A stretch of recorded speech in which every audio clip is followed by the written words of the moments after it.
Hey everybody, welcome to Mortal Content. I am your humble host, Doug. Tonight I'm really happy because we are joined by two members of the band Kilrush, Todd and Tim. So welcome, guys. Thanks for coming to the show. Thank you. Thank you for having us, Doug. Yeah, so we always start off, what are you drinking? Todd, what is in your glass? Let's start with you. I have a 12-year Redbreast that was gifted to me by Tim's daughter as a gift for marrying her to her husband. I very nice. Officiated the ceremony. So very nice. Enjoying some of that. Yeah, so how does that taste? I have not had that particular one. Oh my God. Tasty. It's a regular 12-year. Yeah. Very nice. I like the accompanying grin with it. So very nice. I'm fully open to becoming the corporate shill for Redbreast. Yeah. How about you, Tim? What are you drinking there? Clearly, you got something in your glass. What's up for you? I'm drinking some Roe & Co. It's another small distillery in Dublin. Great stuff. Actually, yeah, it's actually a blend. It's great. I mean, if I'm not drinking Redbreast, it's probably that. So. See. All right. Well, I'm going to go a little bit off the script for you, so I apologize in advance. My moniker online is Scotch for yours, so I'm going to go with some Scotch. So, all right. So this is Lafroig Lower. This is I love Lafroig. Very peaty brand of whiskey. So the Roe & Co. I've not had that. So how would you? So you said it's a blended, right? Yeah, it's blended. It has it's a milder, less oaky than the Redbreast, a little less acidic than Jameson's. Real smooth. So the smoothness is there. So that's what I was trying to get at. Sorry, I wasn't being very descriptive about what I was asking there. So do you guys do anything like, see, I'm pouring a smidge of water into my Scotch. Do you do any of that with your Irish whiskey at all or no? I do on occasion. It does kind of help make it a little bit more aromatic. So bring it out a little bit, kind of like Scotch. Yeah, I'll do a couple ice cubes sometimes, and that ends up. Yeah, to each their own. However they drink it lasts that long. Yeah, when so my wife and I went to Scotland and Ireland for our honeymoon, and we did a week in Scotland, a weekend in Ireland. And when we were in Scotland, they're like, always put some water in it. And there were some people that were putting like a half a cup of water. Oh no! Like, what are you doing? So, but yeah, cheers to you guys again. Cheers. Man, that'll put some hair on your tongue. That's nice and peaty. So, yum. No, that's some Scotch too. I do that. I like the really peaty, smoky one. So that's kind of all in my wheelhouse. So, yeah. Diane says hi to you guys. So, hello, Diane. I'm not sure. Hello, Diane. Yeah. So, guys, why don't you start? Let's start off pretty simple. Kilrush, what's the origins of the band? How'd you guys come together? Give us the scoop on Kilrush, if you could, please. I can give you the lowdown if you like. About 25 years ago, I was doing solo gigs in regional bars around Corning and Elmira. And I started doing sessions in Elmira with just a small session group. And what that is just Irish musicians will get together and play a bunch of familiar tunes. And there happened to be a core group of guys who were meeting every week, and they called themselves Kilrush. And so I started joining in on these sessions and discussing how I like to do the solo gigs. Maybe we should, try some of this stuff out. And we did that. We did a few local gigs and then realized that if we wanted to play for more than St. Patrick's Day, we'd have to, change our format a little bit and rock it up a little bit. And that's kind of what happened over the years. Kilrush is the name of a town in Ireland where Tim Madigan's family was from. Tim Madigan was one of the original members of the band. Okay. Professor of sociology over at Mansfield. And he funny guy. I mean, he would make sure that his sociology students would listen to Irish music as part of his curriculum. And but anyway, over the years we kind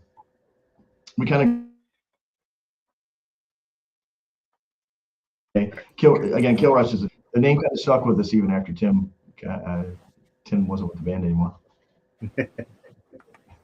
So Todd, how did you get involved with Kilrush then? Well, I was in between bands, and I got contacted on a website called Bandmix, which I describe that as Match.com for musicians. I mean, it's really if you just strip it down to what it is, it's what it is. It's a dating site for musicians. Exactly. Yeah. Well, you put in what your likes, your dislikes, what you play, how long you've been playing, Yeah. I wants an accordion in the band, doesn't want accordion in the band, and so this guy reached out to me and was looking for a bassist, and I play bass, by the way, and so we. I think we emailed back and forth maybe twice, and he came over to the house and you brought Billy with you. We just sat in the basement and just played through songs, most of which of the songs that he had presented were songs I had already known. Okay. If you had told me a year prior to that time that I was going to be in an Irish band, I would have said you were nuts. I really didn't know much about it, but one of the bars in Elmira, New York, where I'm from, and it's called Horrigan's, would have Pat Kane, who's pretty much anyone who lives in our area has heard of him at some point. He would play there. He had a regular weekly spot playing there, so I've seen him a couple of times. So it was very much a crowd participation kind of show that he would put on. So you get to a lot of the standards, the plays out a lot trad stuff. Show. Yeah. What was that? I said he still plays out all the time. You can still catch Pat's. Oh yeah. Show. I didn't catch Tim what you play in the band. Well, I sing, and I play the fiddle and banjo primarily, but I'll also play mandolin and guitar and whatever. Cittern and cittern. I play a cittern that was made for me by Paddy Bergen from New Zealand, just a beautiful instrument maker, and the tenor banjo, octave mandolin sometimes. Man, that's the thing. So I have no musical ability whatsoever. So I always am like really floored when people go like, yeah, I play this. I'm like, that just seems like I would never be able to wrap my head around any of that. So I admire you guys being able to have all that ability. I mean, once you have the music, being a musician is, the instrument can be anything at that point, and luckily, I mean, I've been playing stringed instruments since I was a kid, so it just kind of like was a natural, I picked up the fiddle I picked the fiddle around when I was around 19. I studied classical guitar when I was a kid and played folk and rock guitar. Actually, I played in a country band before I even picked up the fiddle, but I picked up the fiddle same year I met Charlie Daniels, and that was an accident. I was working at the Troy Fair as a grounds crew, just a kid helping the bands get load in their stuff, and I ran into this guy, big cowboy. And a few minutes later, I saw him on stage. I'm like, oh shoot, that's the guy. But I immediately started playing Irish music, though. It was I grew up with my father being a bit obsessed with the Clancy brothers and the Chieftains, and we just constantly had music when I was a kid. he would have us playing with whistles and singing along and playing guitar. It was a lot of that. Yeah, like I said, I just find that interesting because I can't play a lick. I can't sing either. So there's like I just admire the shit out of that. So I'm not really sure I can either, but I do it anyway. I've seen you guys live. You can definitely sing. I'm telling you, it's fine. So I'm not sure what this means, but I'm gonna put the comment up. What is spree? Oh, well, Spree was on our last, well, not our last album. 2 albums back, we wrote most of the album. 10 cuts on it, and Spree was the title track. Oh, So okay. that's one of our songs. Thanks, Trish. Yeah, very nice. Said something. He plays everything. He's very talented. Look at you. I got a big fan there, apparently. Apparently, so. Anyway, so sorry about that, but like sometimes we're going to get comments. I'm going to throw them up because this is the thing. It's interactive, and people are going to comment. I want you guys to see it because clearly these folks like what you do, and that's super important. And I think it's really good that you guys know that that's the case. So. Oh yeah, let's bring it on. Yeah. All right. So so we got sort of the background. I'm going to jump into something a little different. So obviously there is a plethora of Irish music to choose from. What are some of your favorite songs to play live? There's a difference between I like this song and what do each of you like for your favorite songs to play live? It doesn't have to be, it could be something from your own albums. It could be just some standard Irish tune. So what do each of you like? What do you think, Todd? I mean, me personally, I tend to go more towards the more contemporary stuff, or the more rocking stuff. That's and it kind of speaks to the the fact that I wasn't raised on Irish music myself, and it's there's a few members of the band that come from kind of different backgrounds, and I think it complements our sound, having that everyone wasn't just trained on trad Irish music all their lives since they were old enough to pick up a bow. But like Flogging Molly type stuff, or one of a song that we've recently added to our set list is Another Round by Scratch, which was featured on the House of Guinness show on Netflix. I don't know if you've seen that, Doug. Oh, no, I haven't. I've been meaning to, and I have not. And Todd knows I tend to watch a million different things, and so we got to. That is definitely more my wife's wheelhouse, though. Some of the best cult documentaries I've ever seen have been you steered me to them. Yeah, that's my obsession with another show.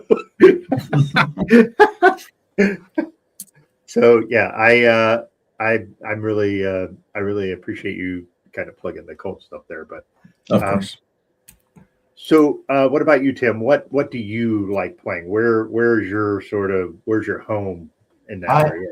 I kind of lean in the same direction as Todd. I mean, I love Irish music. Obviously, it's been something that's been part of my entire life. But and I love traditional fiddle playing without the electric guitars and drums. I like just that raw, very traditional sound. However, our concept was that we always wanted to rock up traditional music and not do the opposite. And there's a lot of, I'm not going to cut down any bands out there, but there are those who see the trend in Irish music and they're rock bands that are going to play some Irish tunes, and I think that the experience that you have with us is that we're doing the opposite. So you still get that real traditional feel still to what we do. And so I really enjoy when we get to do that. We've been playing another new set that we've been doing with Abby is something off of one of the Corrs albums, and it's just that whole idea. It's a traditional song, but it's rocked up. We do a few with that Natalie McMaster and Danelle Leahy had put out a couple years ago, and same idea. So but I love singing too. So give me a chance, I'll do it all. Yeah, I love it. but and honestly, like I said, I've seen you guys live a couple times, and you can tell you guys really enjoy the shit of what you're doing, and that, like I said, that it's nothing worse than when you go to a show and you see somebody's kind of just sort of going through the motions, and that's not fun to watch. Yeah. Well, we've got a philosophy. If there's one person out there or 10,000, we're going to play just as hard. And we do it. I mean, we love our fans. We love people to come see us, but we would just do it. We just have that much fun with it. There've been, thank goodness it's been a while since we've had it, but we've had shows where we were playing for maybe 5 people at the start of the night, down to 1 and then none by the end of the night. And we would just like, well, we're getting paid to practice, boys. Let's have a good time with it. Yeah. That's shows where we're just not, it's just, maybe it's not ideal in some way. Mm-hmm. Yeah, well, you do need that energy to start out with. Yeah, by the end of the night, you're not feeling any of that. You're just totally just into it, and the alcohol helps. Do you guys have a cap of what you drink when you're doing your shows, or you're just like, no, we're fine? I don't understand the question. Sure, we do. Sure, we do. Yes. Wine. Yes. Yeah. I think I bought every time because usually my wife and I will go to, what's that place that it is at that we see you, Todd? McGurk's. Yeah, we played there just a couple days ago, and I was gonna text you that, like, if you're thinking of coming out to McGurk's, don't, because I had to literally fight my way to the bar to get a beer. It was it's really something. They really packed them in. Yeah, was that so? Why was it so packed? What did I miss? They like the parade day. Oh, it was a parade day. All right. I never keep track of that anymore because I'm too old and I just stay home a lot. But they had been going all day with, I think we were the 4th music group. So you got when everybody was nice and soaked. Out. Yeah. You got everybody nice and soaked by the time you guys went on that stage. Exactly. That's the way to do it. It really helped, though. I mean, the energy started right from the beginning. It was really awesome. Yeah. So that was actually a question I had. What is it like performing on St. Patrick's Day? I mean, that's, if you're an Irish band, that's kind of like, here's our day. But like, obviously you sing other times and all that. But like, what's it like performing on St. Patrick's Day? Well, it's chaotic.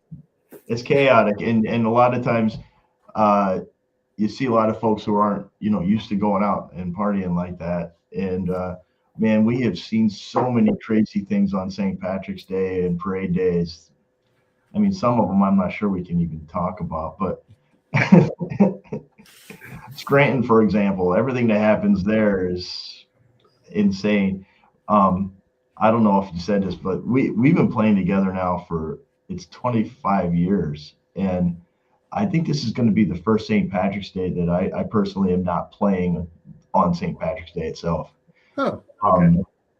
And I recently moved to Maryland, started another job, and I was supposed to go for some training that day. So and it's a Wednesday, which makes things kind of difficult. Okay. But we're playing 3 shows this weekend, and we played 2 shows last weekend. I mean, it is still a really busy time for us. Mm-hmm. Yeah. I would like to mention that I used to live near Scranton, and that Scranton Parade Day is a mess. Yeah. Like, people start drinking at like 7 a.m. like kegs and eggs is a real thing there. Like I can imagine you guys had quite an experience down there, and there's quite a few Irish bars down there. Well, at least there used to be. I haven't lived there in nearly 20 years, but I used to. And parade day was a thing. Well, when I say we had a great parade day, it was usually a great parade weekend because we'd start the night before, stay at a hotel, or play at the university for the alumni. Huge crowds. It's crazy, and everyone loved Irish music. I mean, that's another great thing about playing around St. Patrick's Day. It's you can play sometimes at a bar that doesn't get Irish music. They can't appreciate. I mean, we bring the energy anyway, and then by the end they're like, "This is cool stuff." But when you play around the holiday or you play at the festivals, man, that's what they're there for, Yeah.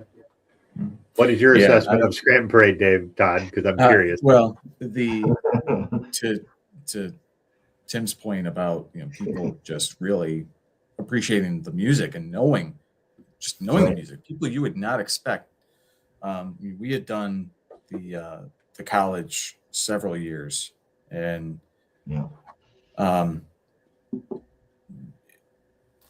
of course, everything is very locked down as far as how they handle the alcohol because it's a college event. So everyone's we're at this end of the gymnasium, the beer's at the other end. So you got to kind of wait for everyone to wait in the crazy long line and work their way after they've already got a couple beers in them. By the time they make their way to us, lots of pre-gaming. Yeah, but then you'd have some 19-year-old kid asking me, "Hey, can you guys play some song I've never heard of? More, some old, some old trad Irish song that I don't know it. Tim probably knows it, but I don't." And just amazed that these, all right, it's kids, know this stuff. Yeah. And just because Todd didn't know it, that wouldn't stop us. That's by no means a. We did it anyway. Yeah, the fact that I don't know it doesn't mean anything. Yeah, I was going to ask, like, is it something where you're like, can you go like, "Hey, Todd, it's this rhythm," or like whatever the cadence is, and you'd be like, "Hey, do this," and he'd be like, "Okay," and then I was curious if that's how it went. At the end of the day, I just play bass, so you just tell me what key it's in, I'll keep up. Just like you're like, no. I mean, that's sort of true. Not really. Come on. Yeah. Apparently, there are a lot of times where, and I'm sure I'm a real irritating pain in the ass with this, but I'll just start doing something. Nobody knows what the heck I'm doing. And that's been a while. That was usually towards the end of the night where there's a certain amount of alcohol that's been where it's enough to flip that switch, where then Tim just starts playing whatever enters his brain, and we're like, "Well, I don't know what this is, but let's give it a shot." Right. And it doesn't end up being. It's not half bad by the end. So. Yeah, not half bad. That sounds like high praise, but sorry.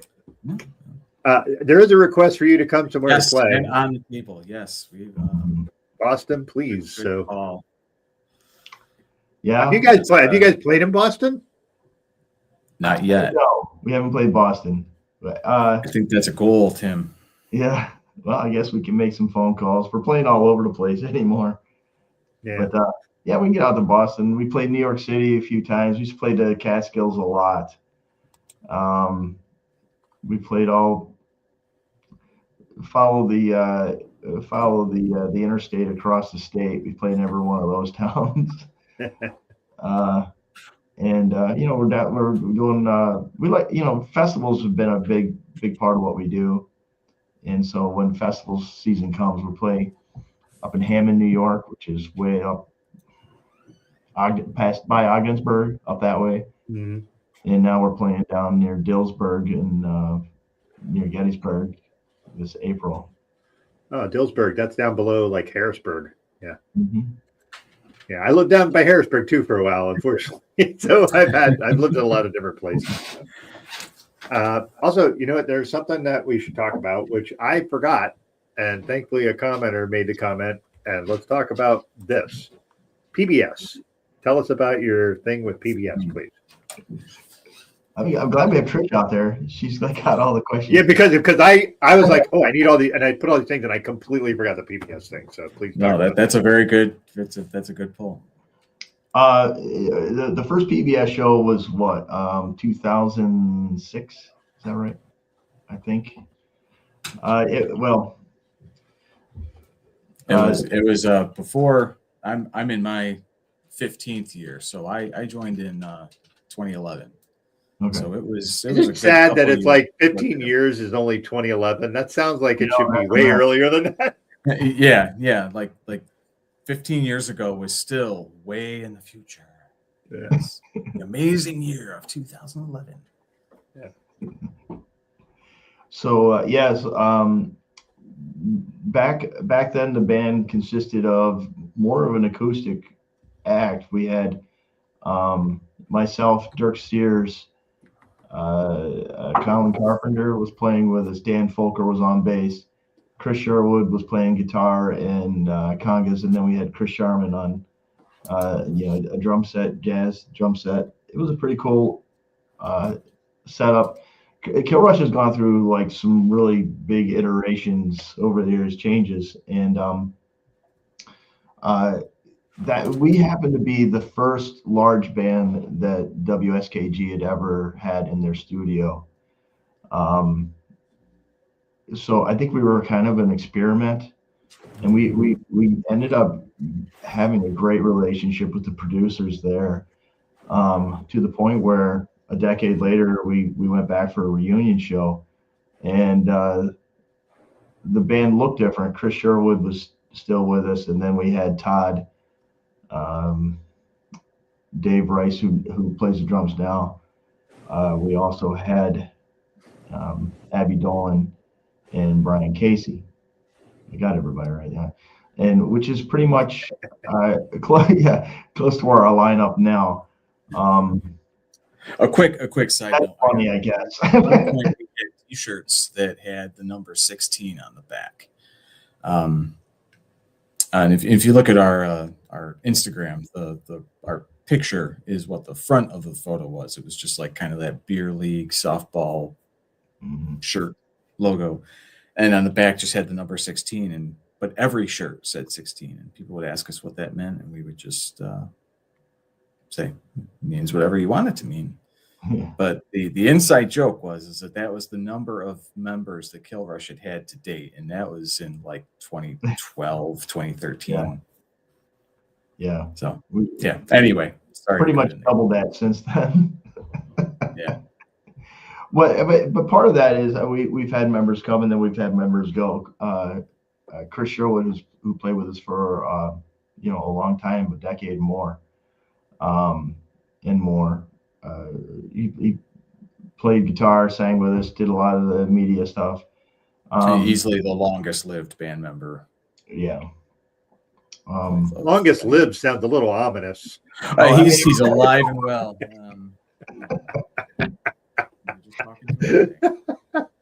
Sorry, that just said longest lived. Oh. Yeah, we've lived to see him get his colonoscopy and post his pictures online. Yes. Hey, listen, as a man of a certain age, you should definitely get a colonoscopy. Mm-hmm. That's our PSA. No, he came out of anesthesia, and there was just a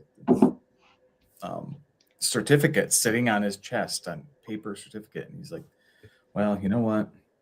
I can turn this into a PSA." So he did. Oh, nice. How goofy was he when he came out of anesthesia? Because that's always. I wasn't there. We weren't there. Yeah. You should have been. You should have been there. Just yeah, I mean, it was just yesterday. Yeah. Okay. Sorry. Literally, yeah. So, but okay. yeah. So when Chris decided he was retiring, or I mean, he's got so many things he's got going on. He's a writer and runs some local news websites.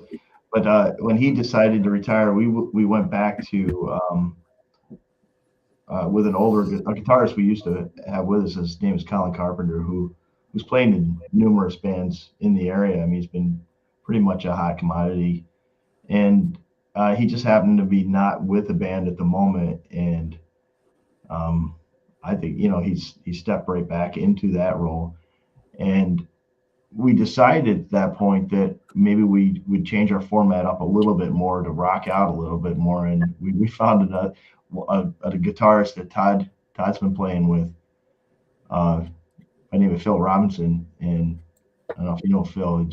He's just fantastic. So we've got a really cool lineup right now. I get excited. I mean, when I know that we played like a warm-up set, but as that warm-up set gets on, I get more excited about what we're doing, because some of the newer stuff is really kicking ass. Oh, nice. That's cool. So I wanted to just take a quick moment as I switched up whiskeys, because I love that Lefroy, but I wanted something a little smoother. So I went with a blended Scotch Monkey Shoulder. Oh, nice. Have you guys had this? I don't know that one. No, Yeah, that is a nicely priced blended whiskey, which is a good entry point or Scotch. So, like, not every Scotch, everybody thinks Scotch is like, hey, it's just going to taste like wood fire and all that stuff. Not all of it does. So, anyway, but I went for that, and I put a little water in that. But no, if you if you like Scotch, you need to. I don't think we have anything on the calendar for this year yet, but up in Casanova, New York, there's a restaurant/inn called the Braylock Inn that will play there for Robert Burns' Eve night, nice. and they'll bring in people doing Scotch tastings and beer tastings and things. But yeah, the Scotch is tasted some really interesting stuff that I think you'd appreciate. So yeah, I like all that stuff. So it'd be interesting. Just as a side tangent, so my brother-in-law, who's a bourbon guy, like just drinks, and he likes it when it's like 120 proof or above, which I'm like, I feel like you're not tasting it at that point. But he sent us these little samples, right? So he sends us like 5 samples of a different thing, and he sends us this one, and it is like 116 proof. And my wife and I, all right, let's try it. And we just took each of a little sample. And I was like, I took a sip of that. I'm like, absolutely not. Like it was like fire. Like, I just don't understand. Like, to each their own. Everybody drinks what they like. But man, that stuff was like, that was gasoline to me. It was just so strong. And I asked him how he drinks that without his intestines falling out, and he said practice. So, but anyway, so that was a little side tangent on bourbon. But regardless, so the PBS thing, you actually had a 10-year anniversary return. That's cool. Yeah, and that was it's 2 years ago now, but that was also, we did that up on Hilltop in Elmira at the Hilltop Inn. Oh, and okay, they still play it throughout the year.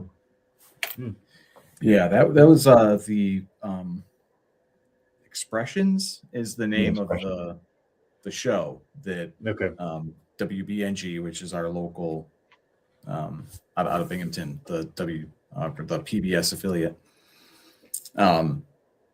They on that year started doing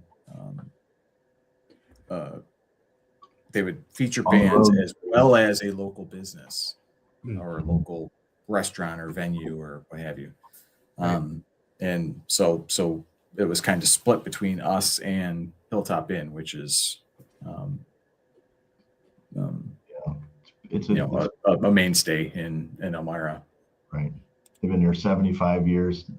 Mike Sullivan has been in their family for a while. Mm-hmm. Yeah. So Diane said it was awesome, which is a very succinct way of saying that she really enjoyed the show. So cheers to that. So basically, you guys were like the MTV Unplugged for WSKG, apparently. Like, you started that whole thing.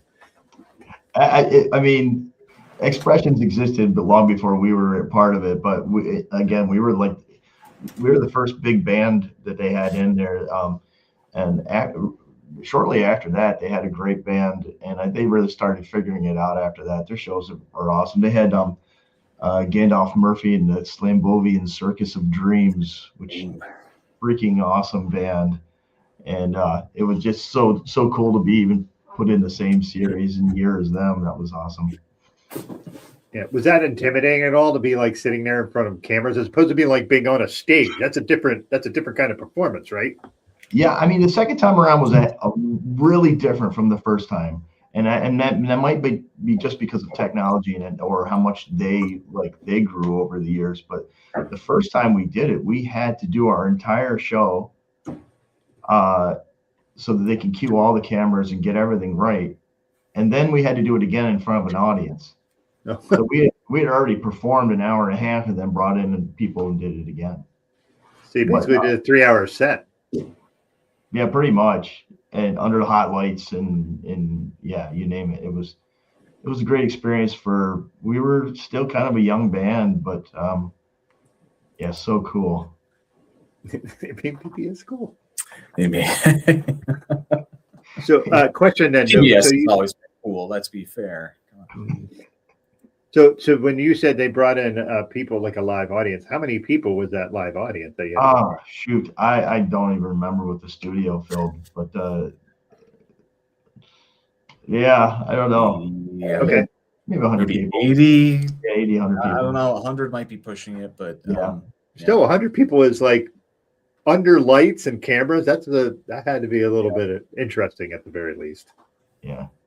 We've been so lucky. We've played in every condition possible now. And that's good and bad. So I wanted to ask a bit about, so you said you played up and down the Catskills. Like, what are some of your venues there that you really enjoy playing? Like, I'm not saying to shit on anyone that you don't. I mean, what venues do you really enjoy playing? Well, we played a couple festivals out there for a while. We were playing for East Durham Irish Festival, but that kind of grew out of us playing it at a few local places. One of them was the Blackthorn Resort, the Blackthorn. In some ways, some parts of the band grew there. You know, some of our creativity kind of grew out of that spot. We played some crazy shows in the middle of the night with Colin, Dan, Patty O'Hare. We would literally go on at 3 a.m. sometimes. Wow. At this like on a Memorial Day weekend or in the summertime, and we'd be playing opposite of bands like Black 47 and Barley Juice and Bible Code Sunday. I mean, it was a wild time.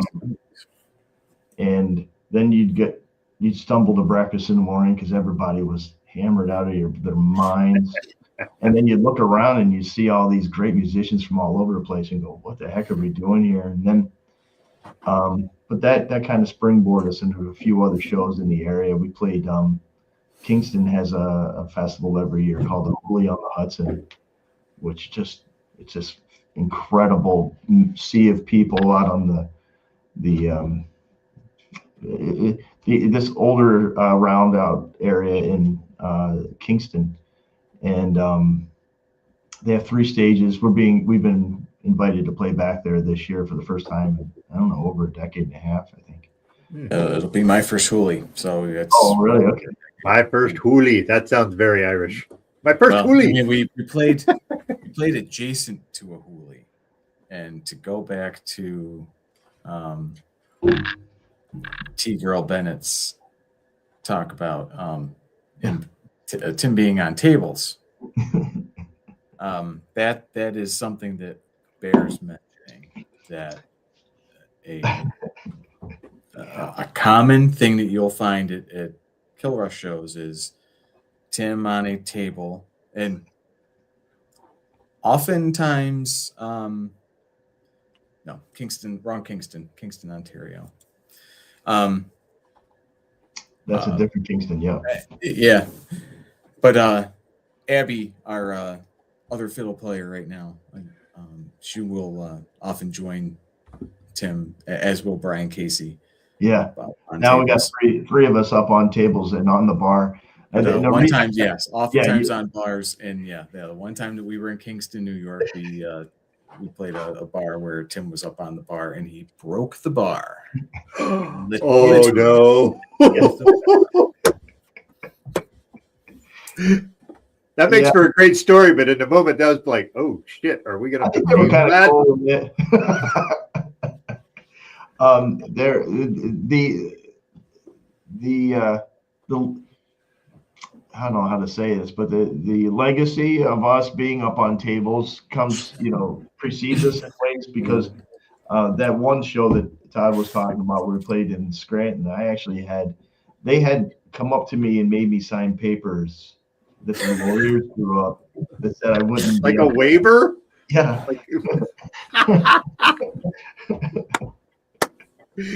Oh my goodness. Yeah. Your reputation precedes you. Yeah. Well, yeah. So it's our way of saying, we want you to dance on the tables. We don't be responsible.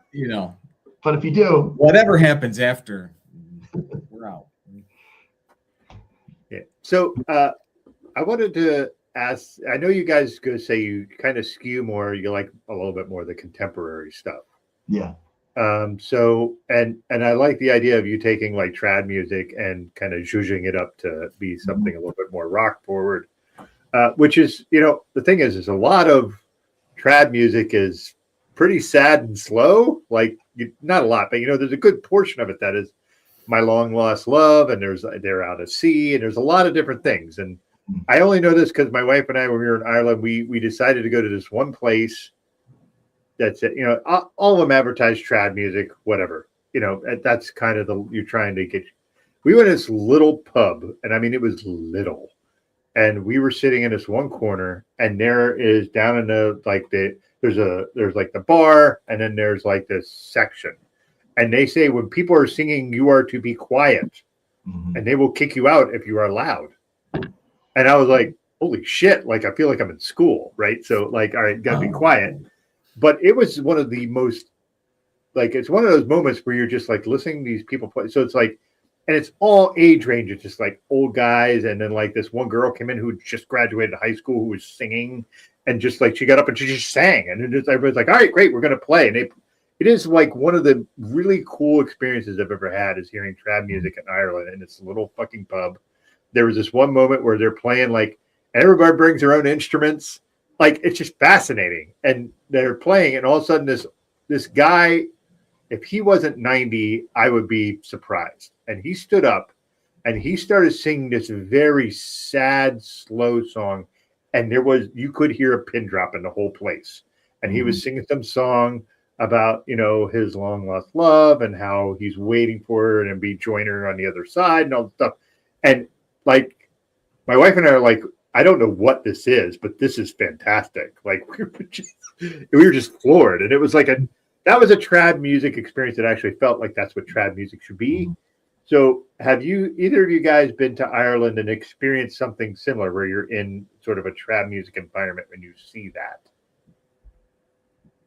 Well, I haven't been to Ireland. So that trad scene that you're talking about, it exists as a network around the world.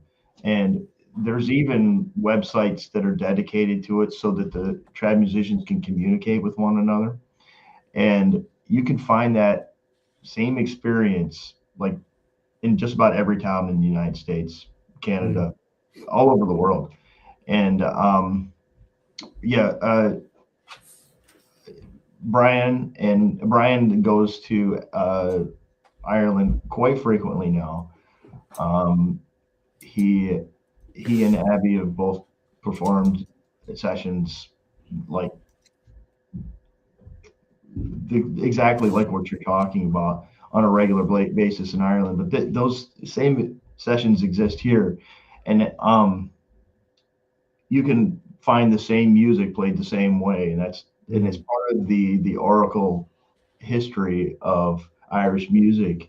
I mean, it's part of actually the history of that we're sharing with one another by telling these sad stories, but at the same time, it's it's respecting that culture and lineage and singing in that same exact way and playing fiddle styles that are from the different areas of Ireland.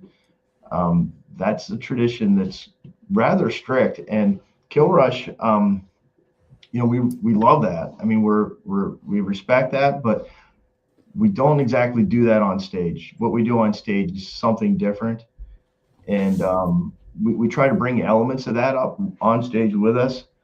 But in the strictest sense, we would be asked to stop playing at a trad session if we did what we're doing. But that being said, I mean, the musicians in the band are like skilled enough that they do play in these sessions too. So I mean, that's what's really cool about it. I mean, I was joking earlier about Todd just being able to jump in and play something that I just start something off the top of my head, but Kilrush has really developed into this really awesome unit machine over the last few years where they could do that. I mean, we do it in our style, basically, but yeah, there's I would like to say that I know Todd said poo-pooed it and was like, "Oh, I just play bass." But the thing is, if you're someone and you can play instruments, and somebody's like, "Hey," and then somebody's like, "I'm going to do this," or they just say and they just start doing it. Like apparently, Tim, that is something you are want to do. I'm going to start playing this, and the fact that your bandmates, even if they don't know it, can be like, "All right, I'm going to go in here and I'm going to just start doing my thing," and it's almost like jazz in that respect. Like everybody's kind of but you're doing something harmonious, like just like even though it might not be. All right, well, I'm playing this instrument and that guy's doing this, but like we can make it sound good together, even if I don't know exactly what you're doing. And we do have a bit of a formula, like as we're going on how we're gonna proceed in any song or whatever. Anyway, it's just part of what we do, though. It's part of our style. Yeah, I wasn't meaning to imply that you guys just go rogue. I just meant like sometimes if some things go, you can freestyle. That you can do the freestyle. There's a lot, kind of adding on what Tim had said about, you don't necessarily have to be in Ireland to find that pub atmosphere or to find that session in which there's, these kind of unwritten rules as far as, when you sit in, when you don't sit in and all that. And it's right. They've written songs about it. I'll admit I'm looking at these lyrics right now. I looked them up. I don't know them off the top of my head, but the Irish pub song by High Kings is one of the artists who have recorded it. But whether you sing or pull a pint, you'll always have a job because wherever you go around the world, you'll find an Irish pub, and that's there's a lot of truth to that. Yeah. So Todd, you said you've never been to Ireland. Have you, Tim? No, we're still waiting for them to invite us. That's the other thing. For waiting for them to invite us. No. Geez, it's not for not wanting to. It's just I can give you a dozen excuses why we haven't together gone to Ireland. We talk about it. As a matter of fact, we've kind of like been talking here about setting up a time for us to go in 2027 as a group. So we're hoping that happens next year. My traveling with the fiddle has been to Cape Breton, Nova Scotia, Prince Edward Island, which is a different part of the fiddle lineage that I've actually picked up on. Well, those parts of like Nova Scotia and Newfoundland and all that, they have a lot of Irish roots because they came over in that direction. Right. There's quite a bit of it there, so that makes a lot of sense. Right. Yeah, the fiddle. Well, both the Scottish and the Irish that settled there. There was a point in around the time of the famine that it's known that five ships were immigrant ships came into Canada, where one came into New York a day. It was the amount of Irish that came in through Canada, Prince Edward Island, New Brunswick, Nova Scotia was literally 5 times what was coming in New York City. So that's, and the more I look into my own family history, I find I just recently discovered there are literally records of over 200 Sanphys in Prince Edward Island in Nova Scotia in the late 1800s, which we didn't realize. Our family all came here and kind of lost track. Yeah. Well, it's interesting because like the United States version of that history is very much all the Irish came to New York City, not really Right. thinking about that folk went to Canada as well. Right. So, it's interesting that you're talking about. So my wife has a lot of family history that goes to Canada, but it's on the French side. Right. And it's interesting because they did a lot of different things, and they ended up more towards obviously like Montreal and Ottawa and all that stuff. But like the trek to get to there is the same. It doesn't matter. Like if you're coming from Europe and going into Canada or upper like New York or whatever, like you're still an immigrant coming to a strange land. Like so. What I think is really great is seeing your band and being like, hey, we're gonna pull this heritage thing, and we're gonna make sure that people can hear it. Yeah. And we have St. Patrick's Day, and of course the Americanized version of that is just to get hammered and just like not care about like the lore of it. I was in St. Patrick's Day 26 years ago in Galway. And it was such a different experience. Like it was much more somber. It was a much more somber thing. Like I don't know how to explain. Like not that it was sad. It was just like it's a much more serious thing. And then everybody sees a parade, and it was like everybody kind of does their thing, and everybody goes to the pubs. And if you guys can ever get to Ireland, I will say Galway was by far my favorite city in that country. Galway is awesome. That's what Trish would say. The same thing. She'll probably pop up and tell you that right now. Galway is gorgeous. It's funny. It's like that, and it's like this whole thing where like you get the whole cobblestone streets. Now they have some modern shit in there, of course, because they had to modernize for certain things. But man, it's just funny because my wife and I were at one hotel, and I went out to go get our rental car. And it's the Irish experience on the coast, right? There was like snow blurries, and then it stopped, and then it got sunny, and then it was raining. There was like 4 seasons in like an hour. And then I went out to my car, and this elderly couple comes out, and this the wife goes, it's a wee breezy. And looks there and goes, fuck right. And then I'm like, Jesus, can I have had a more stereotypical Irish conversation happen in front of me?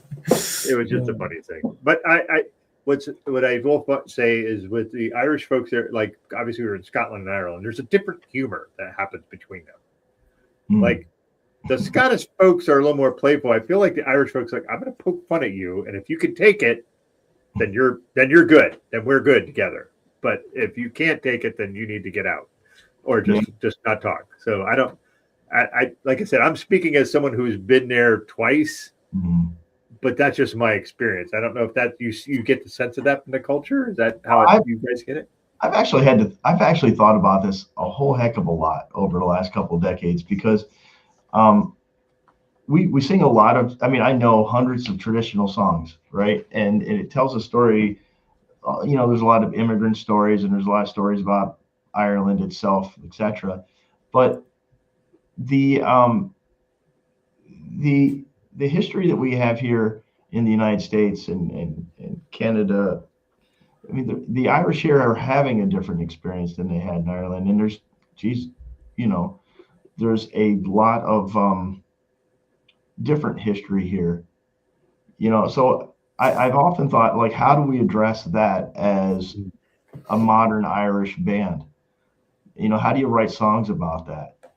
Because, so many songs are nostalgic and telling stories of, but how do you write modern stories about that? And, bands like Flogging Molly and Gaelic Storm and Black 47, they've done a really great job of telling this American Irish experience as well. I think it's opened a door to a whole new type of genre within Irish music, and it's I think we're on the edge of that with what we do. but I've thought about that a ton. So not thinking U2 is part of that.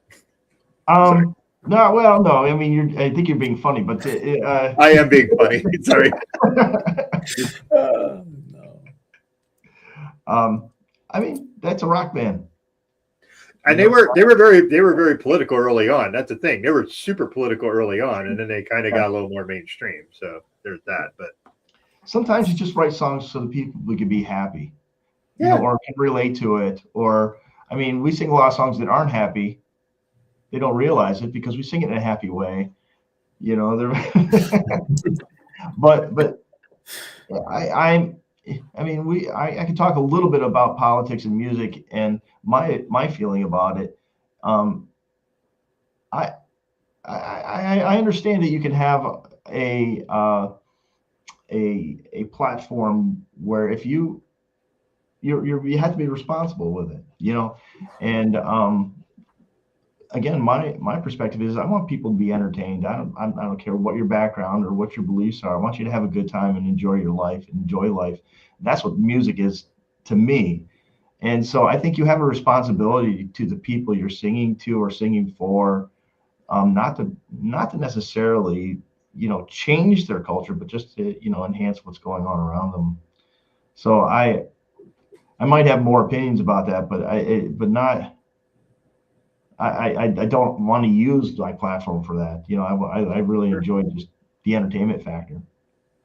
But that's the thing is that if that's your platform and your platform's like, I want to entertain people, then that's what you should do. Like, yeah, other people can do the super political stuff. Like, you don't have to do that. So right. Like and if you're hey, we're going to have a good time here. And if that's your platform, that's fucking awesome. Yeah. Like, just the more fun, the better, you know, because Lord knows we have a lot of shit that we have to kind of wade through in just regular life.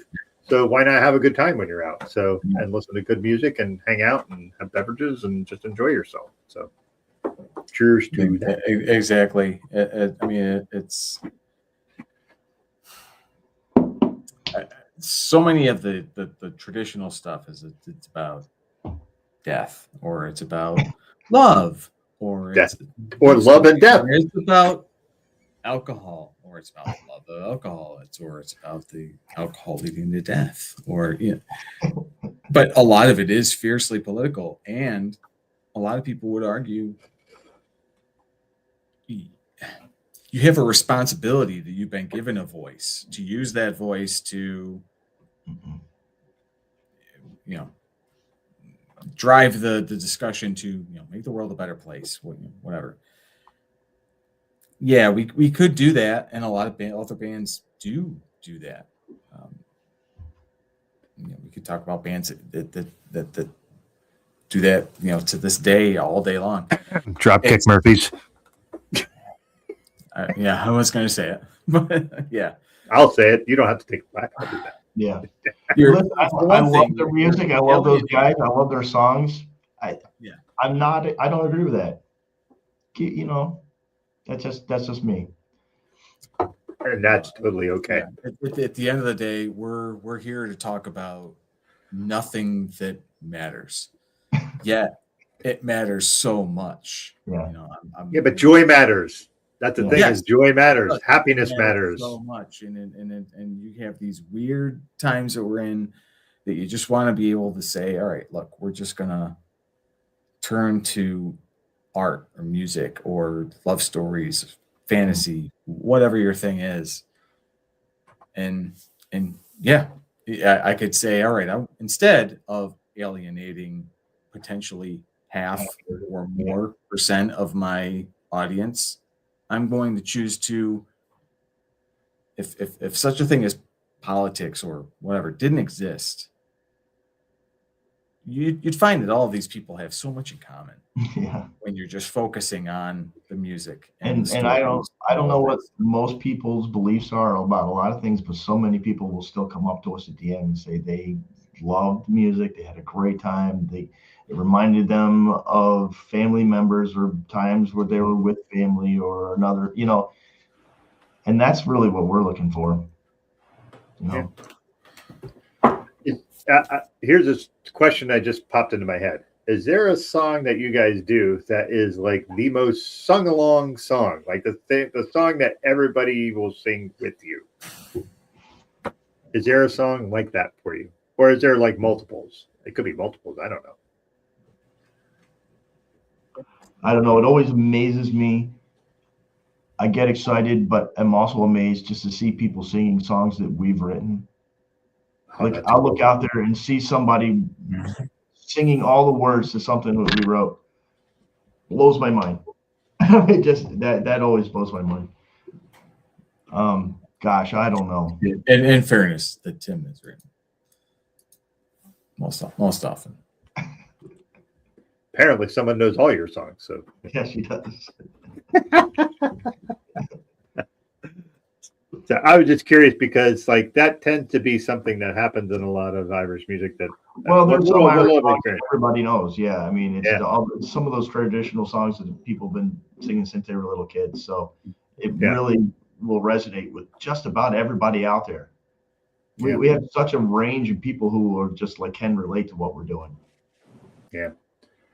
It's interesting because like if I look at like we always like everybody talks about heritage and all this stuff. So for me, like most of my heritage is Scottish, and then I have some Irish and Welsh. The only thing I don't have is English. So like it's like a lot of that resonates with me in interesting ways. So like I said, being in a place of trad music where they're actually doing these traditions and different people are singing, like there was a real connection to all of it in a way that's kind of hard to explain if you're not experiencing it. Which I imagine when you guys are playing, there's a homogeneity to that where you're just like you're all in it together, and it's just like you're with your friends, and we're singing, we're playing music, we're having a great time. And I imagine it's like that for you guys when you're performing. At least sometimes I would imagine. Yeah. I would say probably most of the time you'll find that there is just a community of people who just like to come out to hear. Okay. So yeah, and a lot of the like a lot of the places we play are that is our focus group, really. I mean we try to with the style that we've picked up, we try to like get into different other venues, but people just really want to relate to what they're more familiar with. Sure. All right, so I have a tremendously important question for both of you. And I mean, this is the most important question I'm going to ask you the entire night. Okay. Are you both ready? What is the best whiskey? Your favorite whiskey? This is an important question. It's really, really difficult question. It is. It is. Some days it's this one. It's usually the whiskey I got in my hand, right? I mean, that's usually the whiskey that's my favorite. It's funny you say that because it's like well, Tim's girlfriend is studying to become a sommelier, and did I say that right? Somewhere. I've had a lot of whiskey. Did I say that? You right? said correct. All right, good. So she was asking me what kind of wine I like. I tend to steer towards white, but I mean, at the end of the day, whatever wine is in the glass right in front of me, that's my favorite whiskey or my favorite wine in the world. And it kind of goes with whiskey too, where I can tell the difference between different whiskeys, of course, but I'm far from what is to be gained at the end of the day by being this, I don't want to say snob, but limiting yourself to only drinking a certain caliber of anything, wine, whiskey, coffee, name it. I disagree with you, Todd. I do. Oh, if okay, you're good. limiting your own happiness by doing so, that like I have to have this in order to be happy, when I can just be happy with this is what's right here in front of me makes me happy. That's Well, where there is that's where I that, live. and I have to say that there's that 80% of the time for me, but there are I can I think we can thank Brian Casey for expanding our palate for the whiskey. Oh, Brian's yes, a Cascada player in our absolutely, band, and 100%. he has brought a lot of whiskey to us to taste over the years, and sometimes literally lined them up and we tasted. Um, I can list a few whiskeys that I would drink. Anytime, I mean, so we get a lot of shots. I mean, people bring us shots all the time. So we're not going to say no to Jameson, but it's not the whiskey I go for. I'll be honest. I mean, if I'm going to mix it with ginger ale, In fairness, Jameson's great. but Wonderful. If this you're rum goes watching, pretty good. Tyrconnell is really good. yes, you will absolutely and entertain the possibility of I hear you. being sponsored by you in your company and your very fine product. Okay. Yeah. Anyways, Green Manifesting. Spot, awesome whiskey. Green and yellow spot. And Tyrconnell. I'll tell you a quick story if I can. Yeah, go ahead. Before I was with Kilrush, I was doing solo shows, and there was a bar in Corning, New York called the Snooty Pig. oh God, it's going back. Yeah, so it was a long time ago. It was like literally 25 years ago. And I played every Friday night. I did this solo thing. And the owners there, great people, they had 10 Irish whiskeys lined up on the back of the bar, right in front of the mirror with the lights on it and everything. And I would start, and I got to 4. And the 4th whiskey is what you're drinking right now. And that Redbreast became my favorite whiskey for at least 2 decades now. So if there is a favorite, that's a good one. Now, I drink other stuff, obviously. And Mackenzie's makes a great whiskey too. Right here on the Finger Lakes. They're making a great Irish whiskey. You got one right there? Earlier in the night, I also brought down yeah, there you go. Great minds think alike. The bourbon whiskey. We do a show there a year where that's how we get paid. That's a worthwhile payment. And that's the They we made.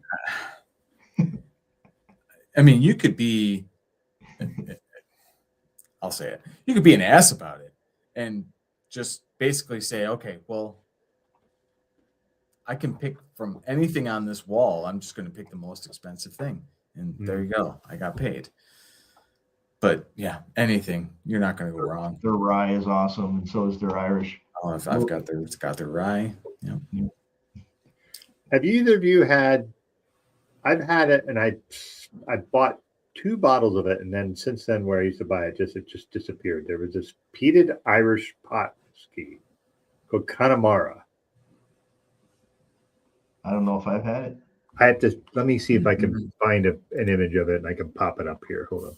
Oh, it's named after a region. That's not what I wanted. I wanted Connemara, it's Ireland. I wanted the actual bottle. I went and picked this up today. At a local liquor store, and I got to the counter. A guy's like, "Have you ever tried?" Oh shoot, what did he have me drink? The Quiet Man. You ever try Quiet Man? Apparently, there's a whiskey. No. And there's one that's more peaty, and then there's one that's a blended like this. That it's even lighter. I mean, it even looks like honey compared to this. It's quite clear.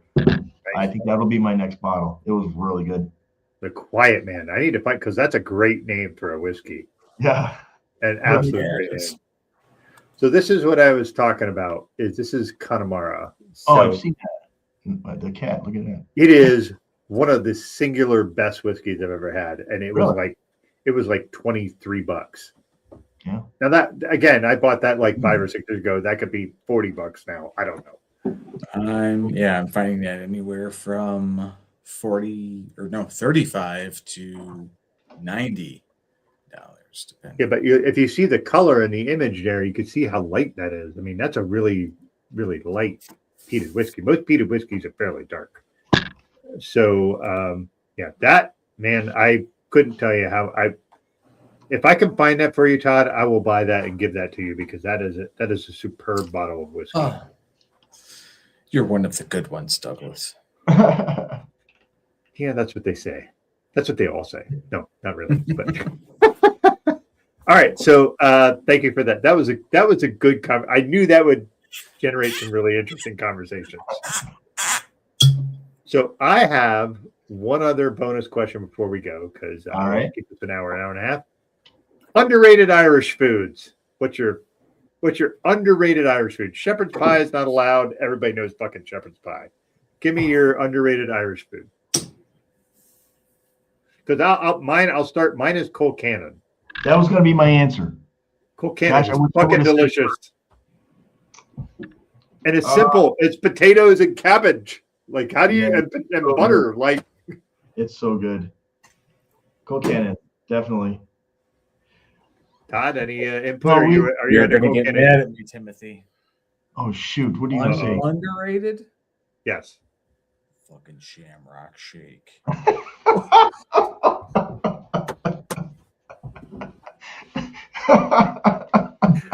If we're talking underrated, I mean, there's so much. All right, they're damn good. A Reuben is never going to be underrated ever, anywhere you go. No one's going to ever underrate a Reuben. And I think the same can be said for Bangers and Mash. Although one year, Chris Sherwood and I got to enjoy some wonderful cheddar bangers and cheddar mash at Grist Iron on the lake. On the lake, yeah. Yep. Mm-hmm. Spent several St. Patty's days there. Mm-hmm. But again, no one's going to underrate that. No, because it's a pretty common one. It's got to be the shake. Cold Cannon is one of those, like, it's like when you have it, you're like, why did I not know about this? This is like excellent. And it's super simple. And like, if anything has potatoes in it, I'm 99% going to be all in on that. I just fucking love potatoes. I love to cook. It's one of my joys. And experimented a lot with Irish cooking over the years. And there's a couple meals that I love to make. One is a Guinness stew, beef tip stew that I serve with some mashed potatoes in a crock. That's really good. And there's a couple soups that I really love to make. And one of them, a few years back, according to the cookbook that I got from Ireland, it was they challenged the chefs at the time when, I don't know, there was a point in time where there was a culinary movement in Ireland where, they really wanted to express, what it was to be Irish. And so they challenged these chefs to use the staple ingredients of Ireland to come up with these major portions of a meal. One of them was a soup. And it's something I never really knew. I mean, I'm not Irish, I'm from Ireland, Irish, so I don't know what, their staples are. And what they had was they needed to utilize zucchinis, blue cheese, and rashers, which is an Irish bacon. Yeah. And this soup it's a potato and leek based soup that has blue cheese and rashers, and then a shredded zucchini in it. It's incredible. It's really good. It's got the smokiness and the blue cheese going on all at the same time. Yeah, you had me a blue cheese. Great. Oh, you like blue cheese? Oh yes. I'm the opposite. Oh, really? I really dislike blue cheese. I've had 2 instances of blue cheese that I really liked. And what's interesting is, so I do a show on Fridays with my friend Greg that's called Speakeasy Conversations, where we just We bullshit. We had a cheesemonger on from Syracuse. Huh. And Todd, if you ever get to Syracuse, go to this place called the Curd Nerd. They have awesome fucking cheeses. And when I went, I said, "Can you come on our show?" She's like, "Yeah." And she said, "How about we do a beer and cheese pairing?" Wow. And she paired blue cheese. I think, if I remember right, it was with an IPA. Yeah, that makes sense. And I was like, okay. And it was fucking delicious. It was absolutely delicious. I would never in a million years have paired blue cheese with any beer. And she was just like, no, with the hoppiness of the IPA, you're going to taste. And I was like, That's really it. It was superb. Yeah. So, but it was like a really good blue cheese. Like it's not like a blue cheese. You go to the supermarket. Here's this shitty blue cheese that's crumbled. That's whatever. But but like 10 a.m. till 4 p.m. on Sunday, Timothy. Okay. I'm telling you guys, if you can go there, there's a lady named Sarah who's the owner and her husband run it, and we saw her the last time we were there, and it was I think a couple weeks ago. We were actually in Syracuse. We had to go up to IKEA because they opened an IKEA in Syracuse, a mini IKEA. Gosh, we went. Really? What an experience! IKEA is fucking awesome. My wife loves IKEA, and it's a mini IKEA, so they don't have everything. Oh, it's real narrow. Yeah, but it's excellent. And we went to the Curd Nerd before, and unfortunately, the lady's there. She's like, "It's a cold season. Not many people here." So we spent I think $150 on cheese. Wow. Because I know her, so I'm going to support her business because she's a small business. She's a cheesemonger. They don't make buck tons of money. So I was like, all right, let's just go. But they have cheese there and they will give you a sample of anything you want, as many samples as you like. You could sit there for an hour and sample every cheese. I'm 100% sure we're going there Sunday. I'm 100. So we have 3 gigs this weekend. Friday night we're at Wellsboro House, and these guys make a Kilrush Irish IPA red. Or like a red ale? Irish red ale. Irish red ale with the Kilrush logo attached to it. And it's 11.5%. Holy fuck, for red ale? Yeah. Red ales are like 6%. No. I knew their Quadzilla was. Yeah. Oh my god. Oh, that's crazy. So we got that going on Friday night. Saturday we're going to be at Hazlitt at the Oasis. Always a good time. Can't go wrong there. And if then you're around, folks. Syracuse. What's that? If you're around, folks. Are you pointing at me? Hazlitt on Saturday. 14th. Yeah. Pie Day. Also my birthday. Yeah. So I can't recommend the Curd Nerd enough. You guys will enjoy it. It's a little place. Definitely going. They have a little section where you go and they call them orphans, which are things where they have little pieces of blocks left. So they just make little chunks and you could just buy whatever the fuck's in the orphan. It's like potluck. Oh, I want to adopt some cheese. And everybody wants to adopt cheese, right? So oh God. I would sell my actual I don't know what child to replace it with cheese. Yeah. So, Todd, I have a question. Is your wife into cheese? Does she like cheese? Oh yeah. Okay, then go there and get her some cheese. I'm telling you, she will love you for it. I've met your wife, and she's fantastic. But I'm telling you, if she likes cheese, go to the Curd Nerd. You will not be disappointed. I can't wait. Yeah, I am looking forward to the Curd Nerd. Yeah. So, hey, I wanted to thank you guys for popping on here. I thank you for just kind of giving me more of an education on Irish music. My knowledge of it is fairly limited. I work with Todd, to full disclosure here. So I just stumbled into the idea that you guys were in Kilrush. I was like, great, cool. Where are you playing? And we would just go. And I completely whiffed on seeing you at McGurk's, and I apologize. Usually we make an appearance. Okay. The best part about going there is if you go there sober, watching the people watching on St. Patrick's Day is just, if you're not drinking, it's an experience because because everybody's so drunk on St. Patrick's Day that I'm like, I'm not drinking because I want to be sober enough to see where these people are driving. I want to keep away. Keep away from them. So, It's a Parade Day is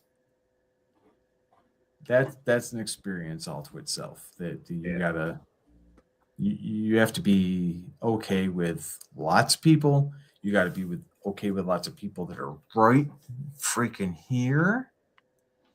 And yeah, so this year 2026 is outside the norm. We're going to be at McGurk's several times. So if you live in the Binghamton, New York area, we're going to be there again in June. So it's June. all right. June 12th, 2026. Great, because I do not like, my wife and I have been doing like concert things. We're going to see Evanescence in June. Ooh. My wife likes Evanescence, so it was like that was a birthday present for her. So we can probably make the McGurks. That would be really cool because then it won't be the drunk no parade that day.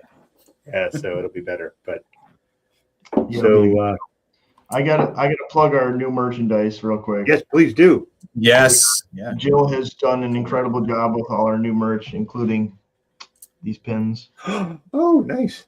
Yeah. Where can we get all that? Well, you can actually get them through our website. You can contact our merch gal directly that way. But we'll have everything at the shows as well.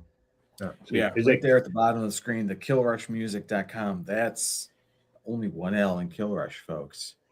We have nothing against progressive. you don't want to you would progressive Canadian rock bands? No, nothing against them at all. Yeah, In fact, in my other band that the Kilrush member Phil Robinson is also in, we cover a couple Kilrush songs or a couple Rush songs, I should say. But yeah, Kilrush Music. That's where you're going to find our website, our Facebook, our Instagram, our I won't even bother our Twitter. We don't do anything with that. But yeah, everything that matters. Yeah. So I'm going to bring in my cohort from my Friday show here, so he can have a few comments here before we go. So we're going to bring in my guy Greg. Greg, hey, what's going on, Doug? How are hey, y'all doing? How's it going, man? Cool. What's going on, y'all? Hey. Nice merch. Nice merch. Nice all right, merch. thank you. Yeah. This is the Moody good. sweatshirt. Yeah. So do you have just not just the hoodies? You also have like t-shirts and shit. Oh yeah, we got colorful ones too. Okay, good. So yeah. Yeah, I was a little Greg. late, Doug. I came late, and y'all were talking about beer, so that kind of interests me. Yeah, so bring on your beer takes. Let's go. I was talking earlier about when we had Sarah from the Curd Nerd on for our beer cheese thing. Mm-hmm. And then y'all were talking about cheese. Yeah. Little background for me, y'all. I live in Wisconsin, so we got the beer and the cheese down, kind of, Okay. A little bit. But no, I missed a big portion of this. How are y'all celebrating St. Patty's this year? I'll let you go first, Tim. Well, I've been celebrating for the last 25 years for St. Patrick's Day. Yeah. But this one that's how y'all roll, I hear. Yeah. But yeah, we had a bunch of gigs this weekend, and I think the band in general is going to sit and jam out on St. Patrick's Day itself. Just kind of do our own little thing. That's what I heard. Yeah. Todd? Oh, well, anyone who's watching in the Elmira, New York area, there is going to be a session at the Ancient Order of Hibernians on Kenyon Street in Elmira, New York. Ancient Order of Hibernians. I'm thinking I'll make an appearance there. Nice. Unless anything comes up. Greg, what about you? What do you got going St. Patrick's Day? Yeah, man. I'm always open to do things, but I'm a brewery guy, and I mean breweries do some things, but I think St. Patty's is more of like a bar thing, right? Yeah. Yeah, it's become one. Yeah. So I don't know, man. I don't really, and I think we're seeing less and less green beer. Is that true, Doug? I don't know. That's them. They are out in St. Patrick's Day. I'm not out that much. Well, but Doug, like we're in the beer thing. We see Yeah, them, I don't. or we, you know what I mean, that sphere. But I haven't seen them. It seems like they've grown less in popularity. I think people are learning to respect beer a little bit more now. Yeah, and I think that kind of leads to us seeing like the Irish stouts and the Irish reds during this time, at least. Yeah. But I'm a brewery goer, so I see that, if that makes sense. By the way, Greg, did you hear Tim talk about the brewery that had an Irish red that was 11%? Yeah, that sounded a super imperial one or something, right? Yeah. I came in like right at the I came in right at the Woo, end, and baby. jumped off the beer. Yeah. Yeah, we're pretty sure at the debut, when that beer came out, the brewer himself lost his legs right in the middle of the dance floor. Right. He just flat out. Right. It was a good time. Right. But I mean, No. an Irish ale being a low ABV, I mean, I guess it works, right? But like one that has a big ABV makes more sense. It does. Y'all big Oh. drinkers. Y'all big drinkers. So We'll be finding out for sure. You gotta be yeah. careful with that, with the volume. Beer aside, I know that Chicago is still dyeing the river green on St. Patrick's. Is it? Yeah. Hey, good on them, I guess. Yeah. So, guys, listen, I want to thank you again for popping on. If you want to hang out a little bit afterwards, Greg and I will blab about some other things. But I want to talk a little about next month. Next month, we're going to have an interesting guest because this is so those of you who have done the Speakeasy Conversation, we have a friend named Zach Rosenberg who just makes the most buck wild fucking comments you could ever think of. And I don't even think we could put them on the screen half the time. So we're going to have Zach come on here, and he's going to talk vinyl and video games. So he is a collector of video game soundtracks on vinyl. So, and just like he's got such an interesting view of all that, like his collection of vinyl is like extensive. Like I am not a vinyl person, but he is, and he'll go on like sites and pick up like these drops that are in Japan, and just like it's fascinating. It's like this whole subculture that I know nothing about, and part of this show is me learning about things that I don't know much about. So so we're gonna have Zach on next month. That will be April 14th. So please join us at 9 p.m., 6 p.m. PST. Zach is West Coast, so he'll be wanting to have the show go for like 18 hours, but we're not going to do that. So please join us next month. So Tim, Todd, any last words before we Any last words? Well, no, thanks for having us on. This has been awesome. Always good to talk about Irish music this way and drink whiskey at the same time. Yeah. Not a bad combo, right? Anytime you want to just find a reason to sit around on the internet and drink while shooting the shit about whatever, you look us up. This has been a show about guys and beers drinking whiskey. I thought about this going into tonight. Is this potentially the pilot episode of a Kilrush show of sorts? Don't tell me I need to trim my beard down, because my wife would be very upset if I trim it down. I was trying to go for a full down in gall, but I went out of my mind and had to trim it back to this here last week. Yeah. I think once you get to a certain point, the only part that it gets to me is like sometimes it gets to like this length. Oh god! And if I'm laying in bed, kind of looking at my phone, and it's like tickling my fucking chest, like, all right, time to cut the shit down.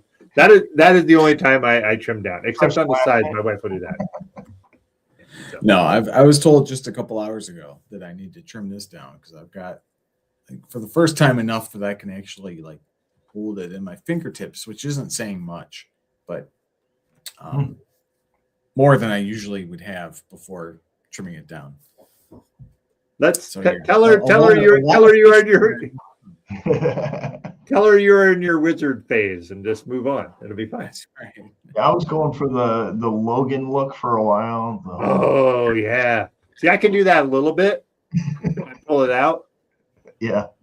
But the problem is when I do this, I look a little bit like the guy from Paranorman, like the ghost from Paranorman, and that's not that great. So yeah. Anyway, guys, I'm thanks told I again. just look homeless.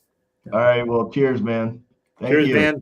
Thank you guys for being on. If you want to hang out for a Yeah. minute, we'll blab and have more whiskey. Thanks again, guys. All right. Cheers. Thanks.